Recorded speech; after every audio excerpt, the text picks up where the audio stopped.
मनीष, हमने बीजेपी का तो रिएक्शन देख लिया। स्वाभाविक तौर पर वो ये क्लेम कर रहे हैं कि हम जीतेंगे और 2/3 मार्जिन से जीतेंगे, 2/3 मेजॉरिटी हमारी होगी असेंबली में। लेकिन पब्लिक क्या कह रही है, वहां पर स्थानीय स्तर पर राजनेता क्या कह रहे हैं? जी बिल्कुल राजेंद्र, इस वक्त मैं जयपुर की जनता के साथ हूँ। इसमें अलग अलग क्षेत्रों से आने वाले लोग हैं, वकील भी हैं, कारोबारी भी हैं, निजी नौकरी करने वाले लोग भी हैं। उन्हीं से हम जानेंगे। आपका नाम जानना चाहूँगा। राजस्थान का ओपिनियन पोल ये कहता है कि बीजेपी 2/3 बहुमत से आ रही है, कांग्रेस को अधिकतम 77 सीटें हैं। आप इत्तेफाक रखते हैं? बीजेपी निश्चित रूप से 2/3 बहुमत प्राप्त करेगी, ये निश्चित है। हमारा खुद का आंकलन भी है। मैं योगेंद्र सिंह तंवर एडवोकेट हूँ और इलेक्शन सेल और इलेक्शन पर मेरा अध्ययन है, और इस चीज़ को लेकर मैं पूरा विश्वास है कि ये 2/3 बहुमत आएगी। 2/3 बहुमत। जी आप बताएं, आपको क्या लगता है राजस्थान? हमारे हिसाब से तो यही है कि बीजेपी का पूर्ण बहुमत से आएगी। आपसे जानना चाहूँगा। जी, मेरा नाम रोहित छावड़ा है और राजस्थान में इस बार बीजेपी आ रही है, पूर्णतः बीजेपी आ रही है। घर घर मोदी, हर हर मोदी। आप बताएं, आपको क्या लगता है? मेरी जानकारी जो मेरे को समझ आती है, बाजार में रहते हैं, भारतीय जनता पार्टी की सरकार बनने वाली पूर्ण। आप में से ऐसा कोई है जिसको लगता है ये रिवाज छूटेगा और कांग्रेस वापस सत्ता में आएगी? आपको लगता है? नहीं, ऐसा चांस बिल्कुल कम है। वैसे भी राजस्थान का इतिहास भी रहा है, हमेशा जो भी सरकार होती है उसके अगेंस्ट जो दूसरी सरकार ही आती है, और ये हिस्ट्री इस बार भी आएगी। जैसे कांग्रेस है, इस बार बीजेपी पूर्ण बहुमत से आएगी और 2/3 बहुमत 100%। बिल्कुल, बीजेपी इस बार बहुमत से हासिल होगी, बहुमत से आएगी। आप बताएं। यूपी की तरह इस तरह राजस्थान में भी बीजेपी ही है। राजस्थान में बीजेपी। जी आप? हाँ, बिल्कुल आएगी, बहुमत से आएगी। और मैंने ये पहले भी इनका सर्वे हुआ था, उसमें भी ये बात बोली थी।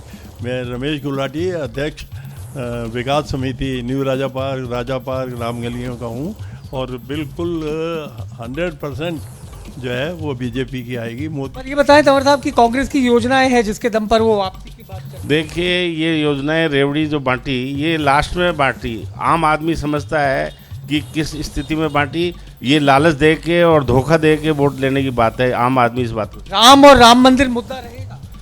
राम सबसे ऊपर है, इससे ऊपर तो कुछ है ही नहीं। हमारे आदरणीय, हमारे भगवान, हमारे इष्ट हैं, और राम के खिलाफ कोई बोलेगा तो वो अपना ये राम मंदिर का फायदा मिलेगा। राम मंदिर का फायदा मिलेगा। सदियों से हम उसका इंतजार कर रहे थे।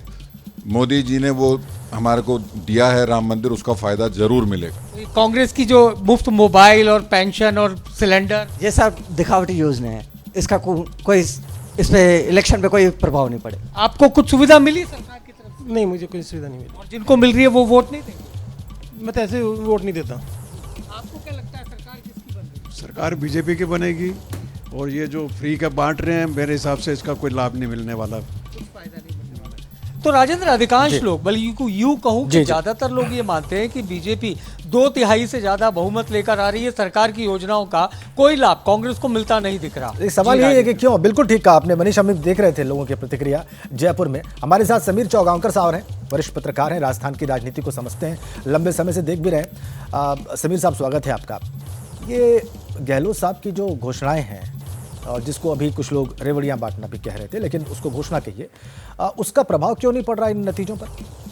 देखिए, मुझे ऐसा लग रहा है कि अशोक गहलोत ने पूरे 5 साल के अंदर जो योजनाएं लागू करी है, उन्होंने नए जिले बनाए, 19 से ज़्यादा नए जिले बनाए। हर घर के लिए उन्होंने कुछ ना कुछ, युवाओं के लिए कुछ दिया है, महिलाओं के लिए दिया है, बच्चों के लिए कुछ दिया है, पेंशनर्स के लिए कुछ दिया है। ओल्ड स्कीम लागू करने का बोला है, जातिगत जनगणना करवाने का उन्होंने घोषणा करी है। तो मुझे ऐसा लग रहा है कि अशोक गहलोत ने जितनी संभव हो सकती थी उतनी घोषणा राजस्थान के लिए की, जिससे वो सरकार में वापस आ सके। लेकिन राजस्थान के अंदर जिस तरीके से सचिन पायलट बनाम अशोक गहलोत का युद्ध चलता रहा था, और भले चुनाव के कुछ समय पहले, कुछ महीने पहले सचिन पायलट और अशोक गहलोत ने हाथ ऊपर मिला लियो, लेकिन जमीनी स्तर पर राजस्थान के अंदर इन दो गुटों के बीच में जिस तरीके से तलवारें खिंची हुई है, मुझे ऐसा लग रहा है उसका नुकसान होने जा रहा है। और मैं तो ये उम्मीद कर रहा था कि इस बार के चुनाव में 2013 के चुनाव परिणाम देखने को मिलेंगे। 2013 में शायद कांग्रेस को 21 सीटें थी और भारतीय जनता पार्टी को 163 सीटें आई थी। तो मैं तो ये उम्मीद कर रहा था। मुझे लग रहा है कि कांग्रेस जिस हिसाब से प्रदर्शन कर रही है, कांग्रेस की जो वास्तविक स्थिति उसके हिसाब से बहुत बेहतर प्रदर्शन है। अगर अशोक गहलोत इतनी योजनाएं और जिले नहीं बनाते तो मुझे लग रहा है कांग्रेस 50 सीटें तक भी नहीं पहुंच पाती। तो अशोक गहलोत के लगातार जो फ्रीबीज की घोषणा रही है, नए जिले की घोषणा रही है, और लगातार जिस तरीके से जनता के बीच घोषणा की है, उसके कारण आज अगर वो 70-75 सीटों तक पहुंच रहा है, तो मुझे लग रहा है कांग्रेस कुछ बेहतर प्रदर्शन कर रही है, जिसकी संभावना नहीं की जा रही थी उनसे। ठीक है, आप कह रहे हैं कि ये जो घोषणाएं, इसकी वजह से कांग्रेस कुछ सीटें प्राप्त करती दिखाई दे रही है। ये नहीं होती तो बुरा प्रदर्शन हो सकता था। जैसे ही घड़ी का काटा दोपहर 2:30 पे आए, बबीता जी का दिल सास बहू साजिश के लिए मचल जाए। और ये है इनकी बहू, पूरे दिन ऑफिस की टेंशन हो जाए गॉन जब ये करें अपना फेवरेट शो फ्री टाइम पे ऑन।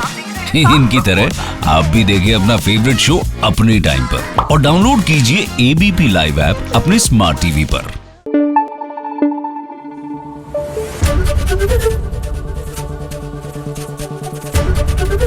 एबीपी न्यूज आपको रखे आगे।